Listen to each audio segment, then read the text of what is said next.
Nádia, as meninas estão aí também assistindo com a gente.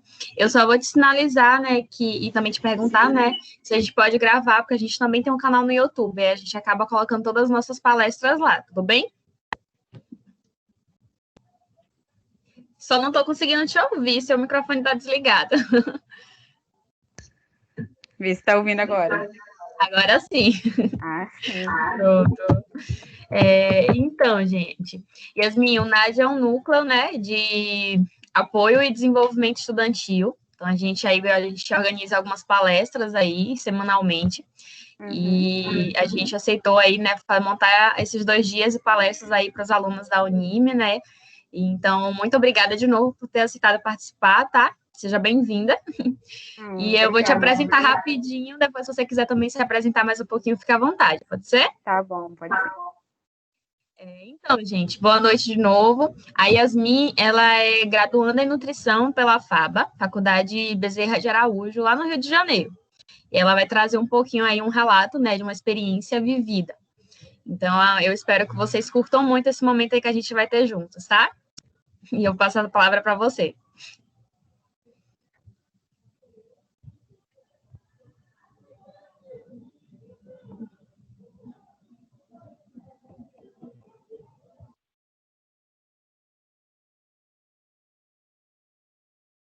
Falou aqui para mim. Oi, gente, boa noite.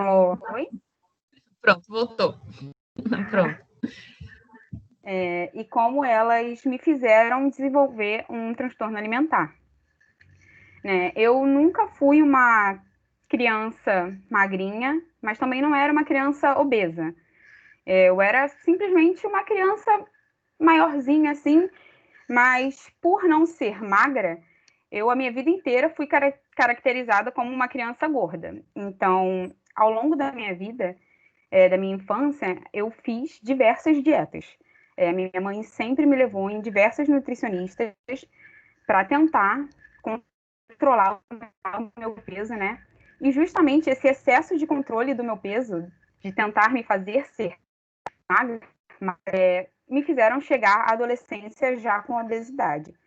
Eu tinha por volta de 15 anos e eu já pesava cerca de 90. E o que me fez engordar tanto foi esse excesso de tentativas de controle do meu peso, de estar sempre tentando fazer uma dieta, de minha mãe sempre estar ali impondo que eu não poderia comer determinadas coisas, porque eu estava ali, teoricamente, não era magra, né? Então, esse excesso de controle me fizeram sentir que eu não estava no corpo, né? E é na infância que a gente forma a nossa autoestima. Então, foi ali já que eu já comecei a me sentir não aceita, não apropriada. E na adolescência eu tinha por volta de 15 anos e eu já pesava quase 100 quilos. E foi quando eu decidi por minha própria conta fazer minha própria dieta, né? E efetivamente, assim, fazer uma dieta que eu ia me empenhar, ia dar tudo de mim para conseguir ser magra. Então, foi quando minha mãe me levou em endocrinologistas, porque eu já tinha ido em diversas nutricionistas, minha mãe fez eu em todas possíveis na infância. Então, quando eu estava lá por volta de 16 anos, eu fui no endocrinologista, ele me passou aqueles manipulados naturais, né? E me fizeram crescer rápido, por volta de 30 quilos num período de 8 meses, que é muita coisa. Então, eu me restringia muito, eu me exercitava excessivamente, eu fazia horas de aula de dança,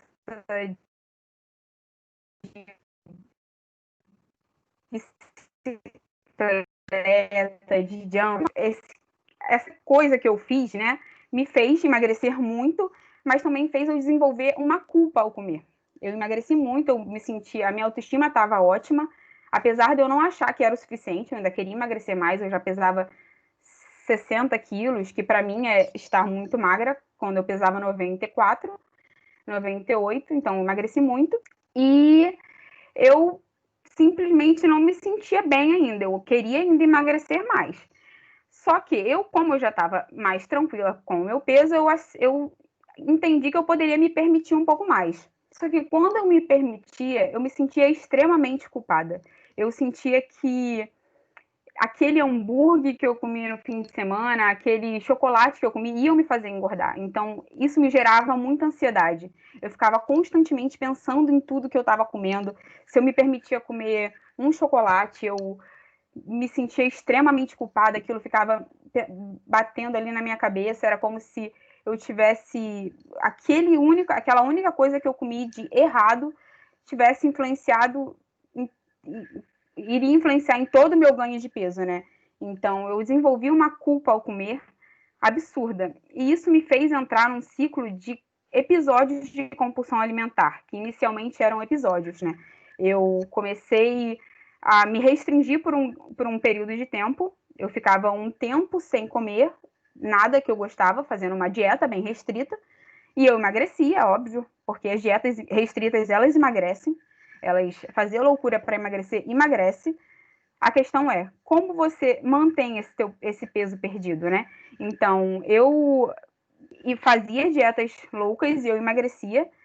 Só que, quando eu me permitia, eu tinha a sensação de conseguia controlar essa culpa e me fazia comer ainda mais, né? E eu entrei nesse ciclo de exageros e eles se tornaram cada vez mais frequentes e fizeram eu desenvolver um efeito sanfona, que eu passava um período mais magra e um período mais gordinha, né? E não eram coisas simples de 10 quilos, eram coisas de 15, 20 quilos. Eu passava 5 meses pesando 15 quilos a mais, 5 meses pesando 15 quilos a menos.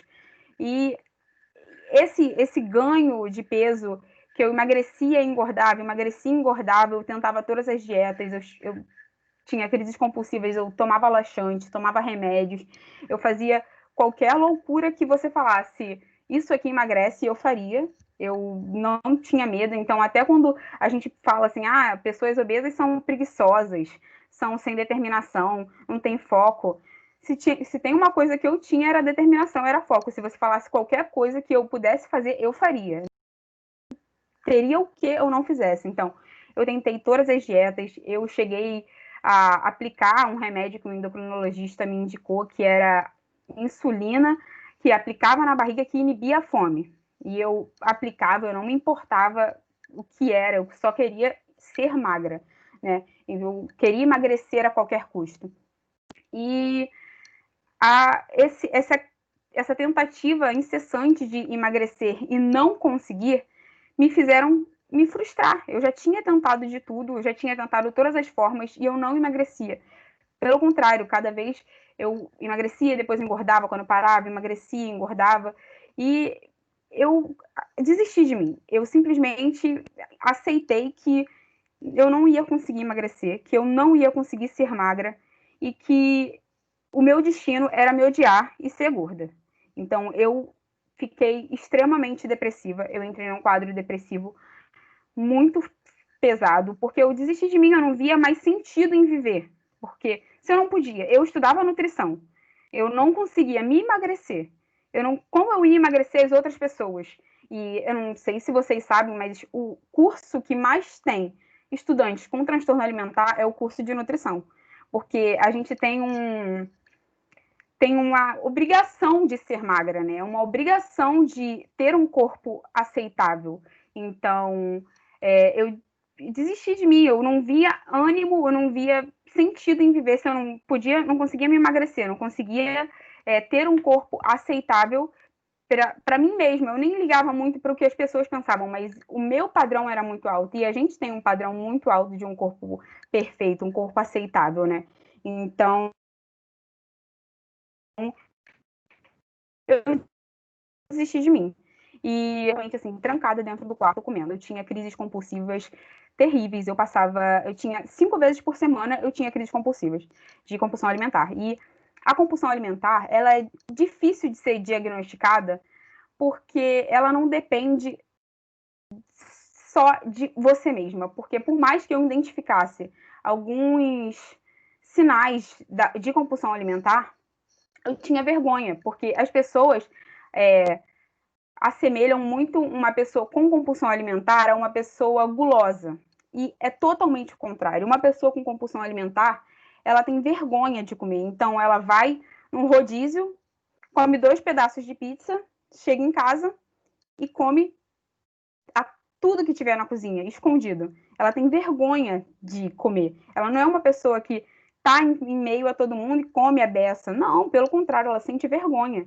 E não é comer coisas necessariamente gostosas. Muitas pessoas falam, eu tenho compulsão, porque eu como muito doce. A compulsão alimentar, ela não é associada a algo específico, ela é a qualquer coisa. Eu tive crise compulsiva que eu comia arroz e feijão gelado, tirado da geladeira. Eu só queria comer qualquer coisa para saciar esse sentimento ruim dentro de mim, aquela tristeza de não ver sentido mais na minha vida, né?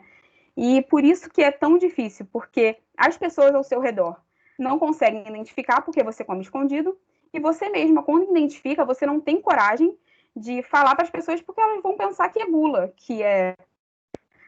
Se você vai falar, olha, é porque eu descontrolo com a comida, então para de comer. É basicamente isso. Então a gente se sente envergonhado, né? No meu caso, como eu fiquei extremamente depressiva, eu fiquei extremamente desestimulada com a minha vida, eu desisti de viver, eu já tinha feito tudo que eu podia e eu cansei. E minha mãe olhou para mim e falou: o que está acontecendo com você?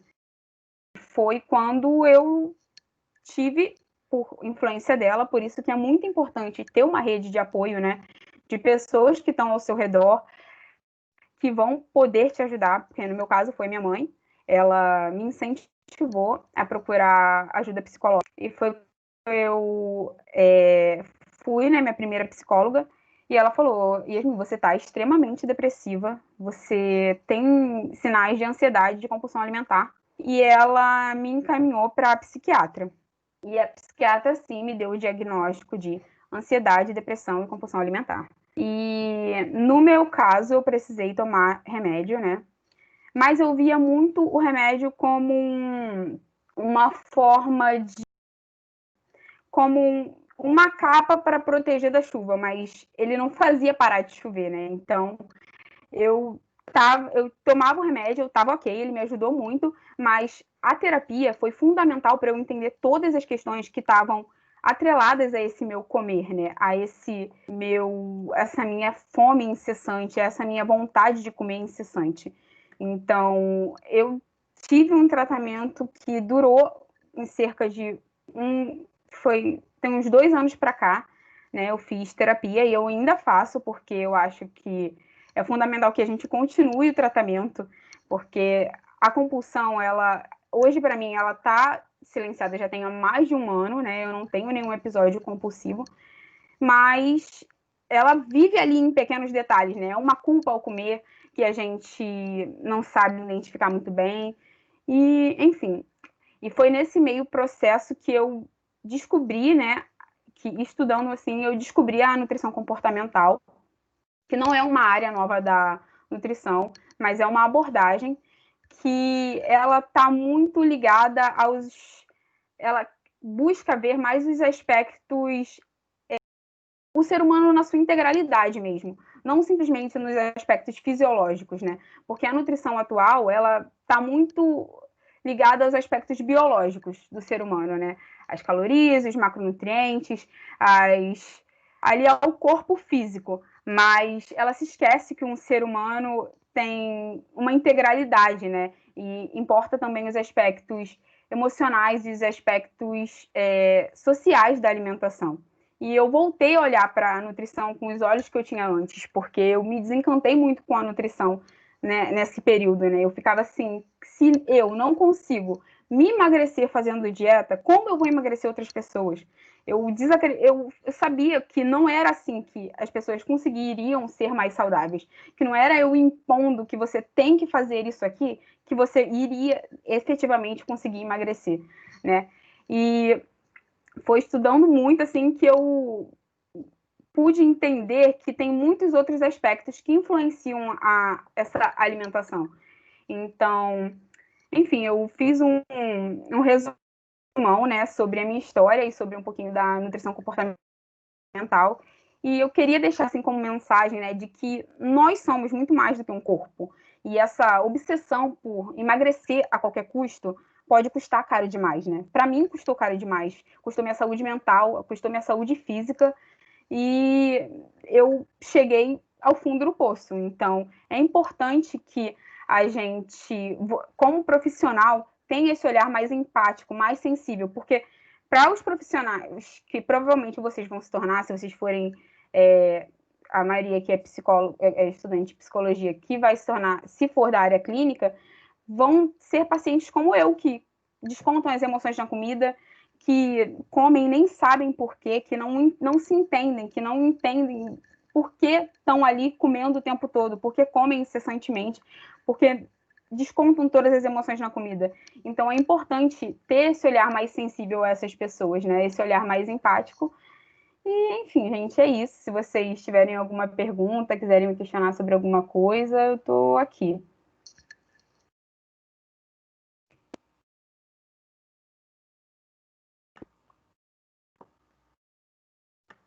Aqui, se o pessoal colocou alguma pergunta nos grupos, tá? Tá bom.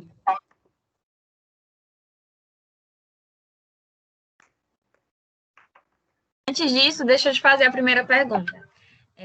Durante Tá todo bom. esse processo, né, essa sua vivência que você vivenciou, né, além dos acompanhamentos com esses profissionais que você trouxe, você também fazia um acompanhamento psicológico frequentemente? Sim, Como é que funcionava? E como foi essa sim, experiência para você? sim, eu até comentei, eu fiz acompanhamento psicológico, eu faço terapia até hoje, né? Eu já fiz, eu comecei o acompanhamento tem 2 anos e faço até hoje, né? Eu até falei, eu acho que é muito importante a gente entender todas essas questões que estão relacionadas ao comer. A gente foca ali no, eu como demais, mas por quê? Que sentimento você está tentando absorver, apagar, se confortar com a comida, né? Porque a gente não pensa muito sobre isso. Eu vejo que as pessoas estão simplesmente comendo o tempo todo, estão simplesmente estão felizes, comem, estão tristes, comem, ansiosos, comem. Então tem o tempo todo ali comendo simplesmente e não pensando no que está por trás desse comer, né? E a terapia me ajudou muito nesse processo, porque eu tinha muitas outras questões que estavam por trás e eu nem fazia ideia, eu não sabia, eu não entendia. E a terapia me ajudou nesse processo. Bacana. E eu acho também, né, que a gente não sabe diferenciar a nossa fome emocional. Eu acho que é o que mais tem aí como empecilho mesmo, de fato, e a gente acaba comendo ali achando que é fome, né? Mas quando a gente Sim, para analisar, é uma fome emocional. sim, com certeza. A gente não sabe identificar o que é fome física, o que é fome emocional, o que é uma vontade específica. A gente está simplesmente no piloto automático, né? A gente confunde os sentimentos, a gente confunde o que às vezes pode ser até sede, e a gente está ali comendo. A gente não sabe identificar o que a gente está sentindo no momento. A gente só está ali colocando comida para dentro, meio que engolindo os nossos sentimentos, né? Umas perguntinhas aqui, é uma colega da gente também do NAD que vai estar conduzindo, tá? Tá bom.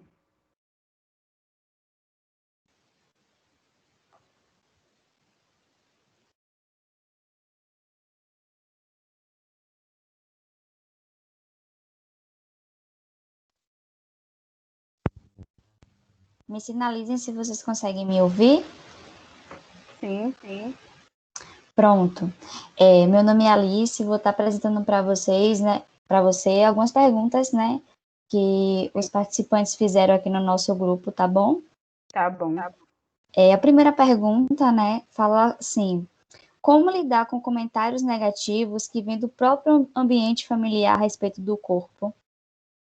Bom, eu acho que os comentários negativos principalmente vêm do ambiente familiar, né? E às vezes podem ser que não venham diretamente, mas venham em comentários em tom de brincadeira, em tom de piada, e que aquilo afeta totalmente a nossa autoestima.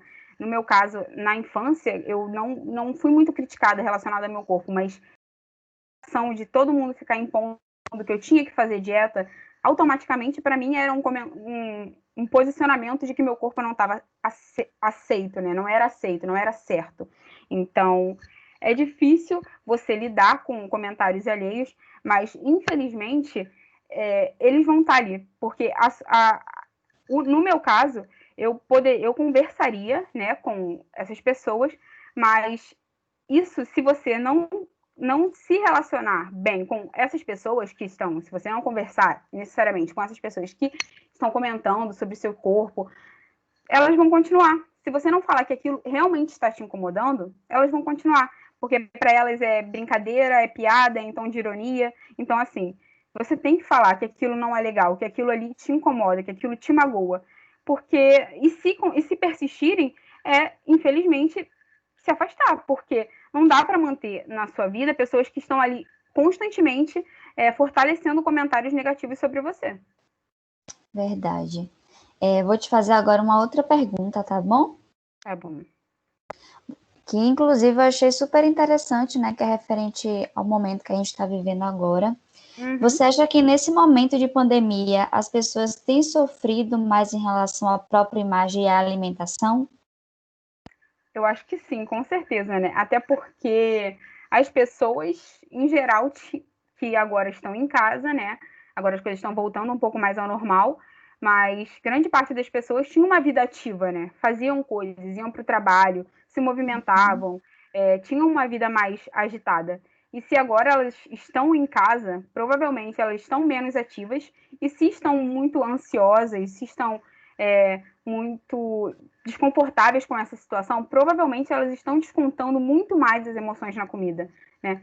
Então, tentando se confortar de alguma forma com esses sentimentos ruins na comida. Então, provavelmente, estar em casa tem essa influência, né? Sim. Vou te fazer agora, Marta. A gente já tá rolando várias perguntas aqui para ti. Tá bom. Super empolgados. Como diferenciar a fome emocional da fome normal e saber, né, conseguir identificar se temos um problema referente a isso? Tem alguma situação? A fome física, ela dá sinais claros, né? É porque a gente perde essa sensibilidade, a gente nasce sabendo o que é fome. É igual a vontade de ir ao banheiro. Você não tem dúvidas quando você fica com vontade de ir ao banheiro, né? Ela começa devagarzinho e do nada vem aumentando. Se você segurar aquela vontade de ir ao banheiro, ela vem aumentando. E você sabe, porque é uma sensação física. Você sente que você está com vontade de ir ao banheiro. A fome também é assim. Só que com o excesso de dietas, a gente faz muitas dietas, a gente se priva da alimentação, aí depois a gente volta. A gente perde essa sensibilidade desse sentimento de saber quando é fome física, né? A gente começa a confundir muito ela com a fome emocional por essas questões, porque a gente se desconecta dos nossos sinais que são fisiológicos. Quando a gente tem vontade de ir ao banheiro, a gente não tem dúvida, a gente só vai. Quando a gente sente fome, a gente fica, será que é fome mesmo? Então, é importante você mesmo se questionar. Eu tô com fome? Bom, não sei se eu tô com fome. Então, no meu caso, eu bebo água. Bom, é fome? Não sei, ainda não sei. Ainda tô com um pouquinho de... Ainda tô com essa sensação de que quero comer alguma coisa. É uma fome específica? É uma fome de brigadeiro? É uma fome de chocolate? Porque a fome física, ela não escolhe, né? A fome física, ela não é uma fome de brigadeiro, de hambúrguer. Ela dá uns sinais e é uma fome de qualquer coisa. Você comeria qualquer coisa. Você comeria um prato de salada, você comeria um arroz com feijão. Não um hambúrguer necessariamente. A fome emocional, ela é mais específica. É uma fome de alguma coisa, ou de alguma coisa que tá ali, né? Tem um bolo ali na minha geladeira. Então, é mais aquela coisa da vontade. Vou só comer porque tá ali, né? Não necessariamente é aquela que você sente que você tá salivando já, que você sente aquele desconforto abdominal já, que a barriga tá começando a roncar. E é importante a gente se conectar a esses sinais, né? Que a gente perde ao longo da vida. Sim, é verdade. Referente a essa questão, né, de comer compulsivamente, ocorre de sentir o prazer no paladar ou só ingere mesmo compulsivamente, sem ter uma sensação específica? Normalmente, vem ainda a sensação de prazer. Ela é momentânea, porque quando a gente come, a gente está desconfortável, a gente está triste por alguma coisa, a gente quer comer, basicamente. A minha psicóloga falava muito para mim, que eu tentava comer minhas emoções, né? Que eu eu não queria sentir as coisas. Então, se eu estava triste por causa do trabalho, triste por causa da minha vida, triste porque eu só engordava, eu queria comer mais para me confortar, para não sentir aquele desconforto. Aquela sensação ruim, eu queria reprimir ela. E quando eu comia, era um prazer, mesmo que momentâneo, mesmo que depois eu me sentisse culpada por ter comido tanto e usasse laxante e tentasse tirar aquela comida do meu corpo, momentaneamente eu sentia a sensação de prazer. Sim. Eu tenho aqui agora uma última pergunta no grupo, né? Que fala assim: como ajudar uma pessoa que ainda não reconhece o transtorno alimentar?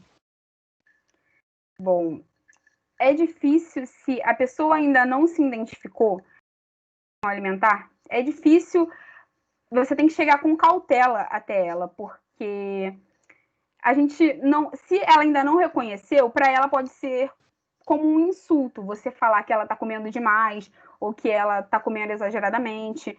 Então, tem que chegar com uma certa cautela, perguntando: tá tudo bem? Tá acontecendo alguma coisa? Percebi que você tá diferente.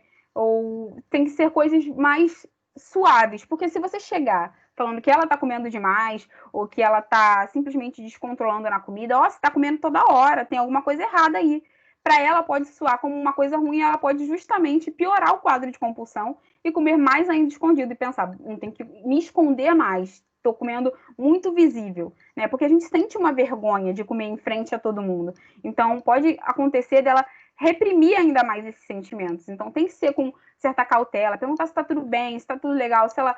Porque, de repente, ela está descontando algum sentimento na comida, né?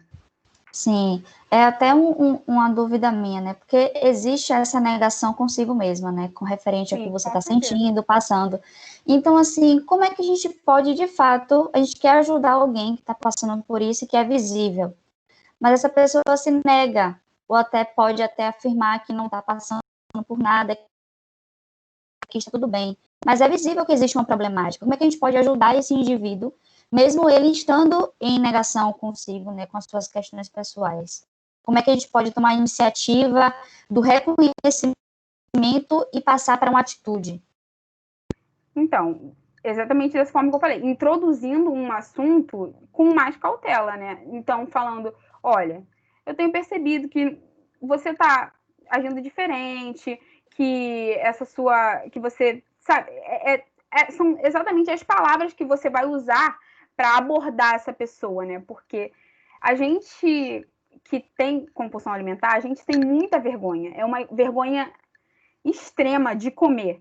Eu lembro que nos meus piores dias, assim, eu tinha vergonha de comer qualquer coisa. Se eu comesse uma barrinha de cereal na frente de alguma pessoa, eu sentia vergonha as pessoas estavam vendo eu comer, né? Então, é uma vergonha muito grande.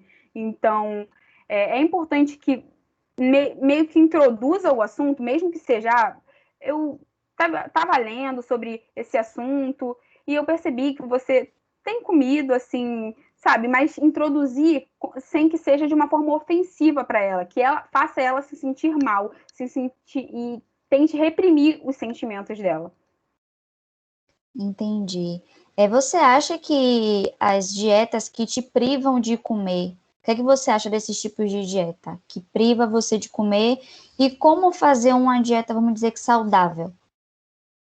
Bom, para começar nessa abordagem da nutrição, que eu acredito, ela vai contra as dietas, na verdade, né? Porque a gente acredita que as dietas te desconectam dos sinais do seu corpo, né? Então você se desconecta da sua fome, da sua saciedade, você não sabe mais quando é fome emocional. Você simplesmente come por regras externas. Então, se eu te mandar comer tal quantidade em determinado momento, você vai comer. Mas e se você não puder vir até mim no próximo mês ou na próxima consulta, você come como? Então, a abordagem da nutrição comportamental, ela busca dar autonomia para as pessoas, para que elas comam melhor por si só, para que elas aprendam a fazer as suas escolhas, né? Porque as dietas restritas, elas desconectam você você não sabe mais o quanto é bom para o seu corpo. Você ouve o que está calculado e não necessariamente todos os dias você gasta a mesma quantidade de calorias. Nem sempre, não todos os dias você vai sentir a mesma fome. Não todos os dias você vai querer comer as mesmas coisas. Então, nessa abordagem da nutrição comportamental, ela prioriza que você saiba fazer as suas próprias escolhas, que você tenha autonomia para escolher o que você deve ou não comer. Por isso que é essencial esse acompanhamento com a nutricionista, né? Porque ela sim vai indicar a melhor qualidade dos alimentos para você em específico, mas te dando autonomia para que você saiba fazer suas escolhas. Entendi. Tem algumas pessoas aqui no evento que não são da Unime. Aí eu gostaria de saber se tem alguém que queira perguntar e pode levantar a mãozinha e se pronunciar para questionar também, tá bom? Tô olhando no grupo, tá? Se ainda tem mais alguma pergunta para poder falar para você.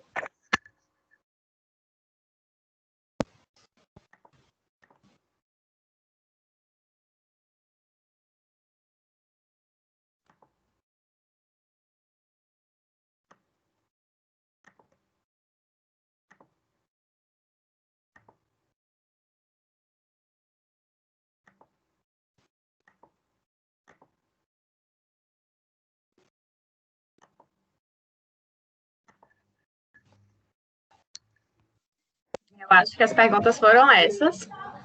E eu acho que teve até algumas aí, viu? Bastante. O pessoal se empolgou. Yasmin, eu queria te agradecer mais uma vez, né? Eu acho que estou com ruído aqui no fundo, mas são os vizinhos. Você participando aqui de um evento na Bahia, olha só, como a pandemia teve Conecta as pessoas, né? A pandemia teve suas vantagens, né? A gente consegue ter um alcance maior, né? E eu acho isso bacana, essa interação que a gente acaba fazendo. E eu achei muito importante, né, esse momento aqui hoje que você compartilhou com a gente, né? Foi um relato. Foi muito bacana e importante. A gente chegou aqui a mais de 100 pessoas no evento, um pico aí de pessoas participando. Então, obrigada de coração mesmo por ter aceitado. Se você quiser deixar seu Instagram, algum contato para o pessoal que tem interesse depois entrar em contato contigo, você pode deixar também. Tá bom, eu tinha até deixado comigo, vou tentar compartilhar aqui.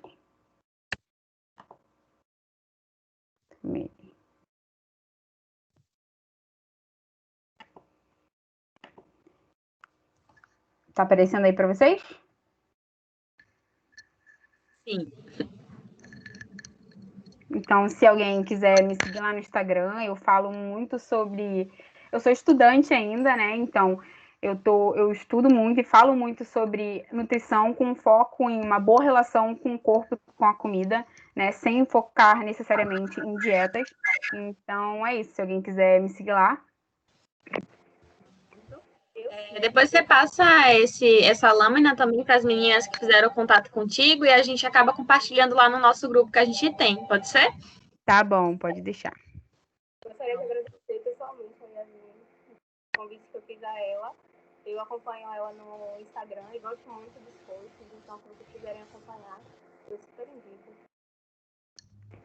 Tá baixinho. Você conseguiu ouvir? Consegui ouvir sim. Pronto. Então, obrigada, Yasmin. Foi um prazer te ter aqui hoje, com esse momento aqui com a gente. Obrigada. Se você puder tirar compartilhamento agora para a gente fazer aquela foto, né, da galera com a câmera ligada. Eu vou pedir para as meninas continuarem com a câmera ligadas para a gente fazer a nossa foto para depois a gente postar no Instagram do Nádia.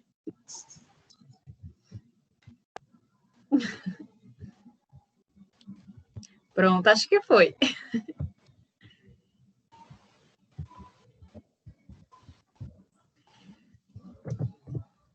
Foi? E sim. Se você quiser, né, ficar para participar agora da nossa segunda palestra, já vai começar. Daqui a alguns minutinhos, pode ficar à vontade, tá? Tá bom. A gente só vai esperar a palestrante e a gente já inicia.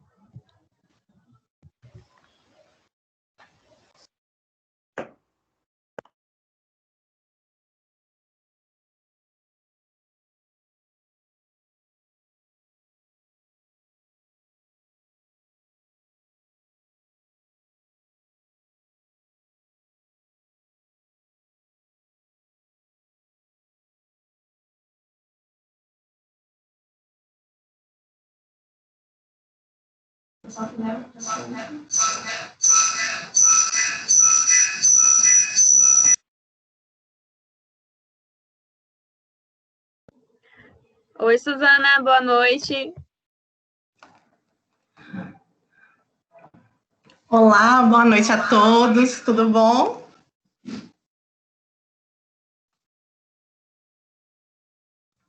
Tudo sim, como é que você tá? Seja bem-vinda. Tudo certinho por aqui com vocês. Estava aqui acompanhando um pouquinho da palestra da